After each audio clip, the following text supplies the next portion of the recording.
Radhe Radhe. Video माझा सगळा बघा जा बरं का माझ्या मुलींनो, माझी आई, माझी बहीण, माझे भाचे, माझे मुलं, माझी मुली, नातू, सगळेजण माझा व्हिडिओ बघा जा. माझा व्हिडिओ चांगला असतो. व्हिडिओ बघा जा. ढकलं जाऊ नका हो, ढकलं जाऊ नका हो, ढकलं जाऊ नका. माझा व्हिडिओ बघा जा. काय मी 4-5 मिनिटाचा व्हिडिओ करते, कोणता 3 मिनिटाचा, 2 मिनिटाचा, 1 मिनिटाचा, असंच व्हिडिओ करते. माझा व्हिडिओ ढकलं जाऊ नका. अहो म्हणजे थोडं तरी तुमचं माझा व्हिडिओ तुमच्या कामाला येईल. बघा जा. माझी आई म्हणून बघा, आई म्हणून. मी आई आहे ना तुमची, आई आहे ना. व्हिडिओ बघा जा. मी बहीण आहे ना तुमची, बघा जा. माझ्या मुलांनो बघा जा, मुलींनो बघा जा. ढकलं जाऊ नका हो, ढकलं जाऊ नका. राधे कृष्ण हरी.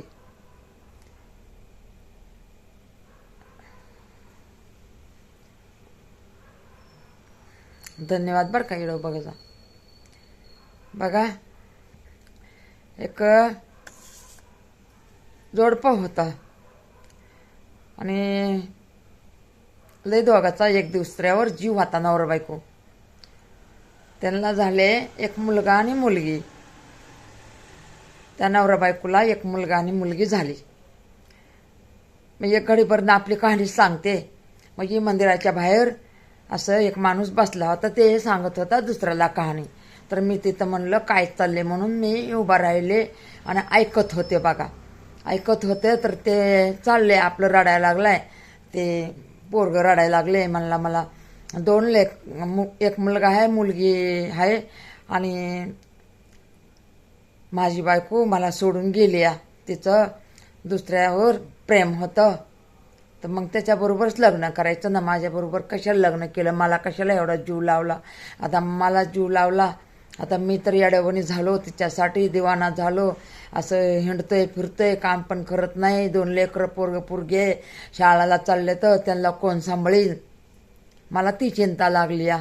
मला माझी नाही चिंता लागली, मला ते 2 लेकरांची चिंता लागली या. ते लेकरं माझे लहानाचे मोठे कसे होते, मी कसं काम करू. माझं शिक्षण पण 7वी-8वी झालेलं आहे. पहिला मला होता कामधंदा होता, पण आता माझं बायको गेली म्हणून माझं काही मन लागाना कामावर. म्हणून मला नुसती बायकोची याद येते या. आणि होतं तेवढं लेकरा बाळाला खायला घातलं. आता मी काय करू हे प्रश्न पडलाय. म्हणलं बाबा मंदिराच्या बाहेर का थांबला तो. तर म्हणलं आता काय करणार. म्हणला देवाच्या दरबारात बसले, आता देवच मला काय बुद्धी देईन. तर म्हणून मी देवाच्या दरबारात बसलोय. ताई म्हणला, म्हणलं तुझं वय तर लहानच आहे बाळा. म्हणला माझं वय आहे, मला 30पर्यंत आहे, पर्यंत आहेत मला 2 मुलगा मुलगी. म्हणला लेकरं पण घेऊन गेली असती, आईकड ठेवली असतं तरी म्हणला माझा जीव मी कसा पण सांभाळला असता. पण लेकरांसाठी मी काय करू आता ताई. तर म्हणलं तू आता कुठं आहेस म्हणलं. तर म्हणला मी राहतोय जरा मला आळंदीच्या साईडला राहतोय म्हणला. म्हणलं म्हणलं इकडं कशाला आला एवढा लांब, लोणावळ्याच्या साईडला. म्हणलं काय माहिती, माझं डोकंच चाला ना. गाडीमध्ये बसलो, माझ्याकडे पैसे बी नाही, काय नाही. मला कंडक्टरनं मध्यंतरीच उतरलं, माझ्याकडे पैसेच नाही.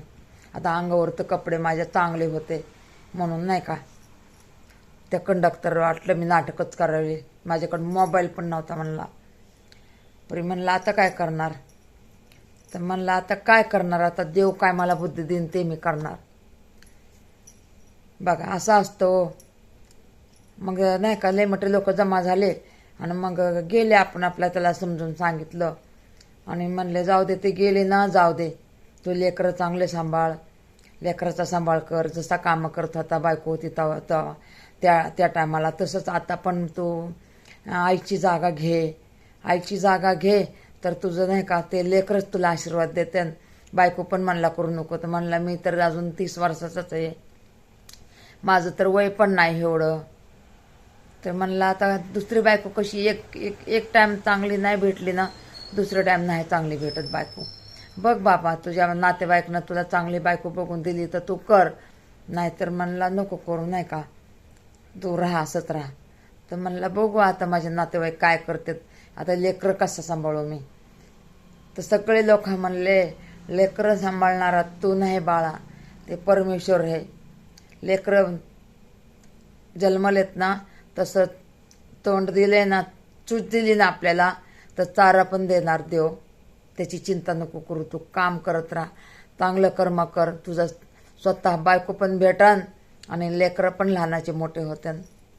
तू काय इकडं तिकडं फिरू नको, लेकराचा सारा बन, जा म्हणला घरी. बघा गेला, ते घरी गेला, म्हणला जातो जातो घरी जातो, लेकराचा सांभाळ करतो. मग तिथून पुढं काय झालं काय नाही आपल्याला नाही माहिती बाबा. बघा माझी कहाणी कशी वाटली तुम्हाला? छान वाटली ना? हाय सगळ्यांना, हाय, ऐक जा. बघा ह्याच्यातून तुमची पोरांनी बघू द्या किंवा पोरीनं बघू द्या किंवा मोठ्या माणसांनी बघू द्या, ह्याच्यातले तुमच्या शब्द लई कामाला येणार आहेत. आईचा शब्द आहे. भांडण झालं नवरा बायकोचं तर रागाने कुठं जायचं नाही, आईच्या घरी जायचं किंवा मंदिरमध्ये जाऊन बसायचं. पण हे बघा वाईट काम काहीच करायचं नाही. आपण स्वतःच्या जीवावर कधी उठायचंच नाही. देववरती घेत नाही बरं का.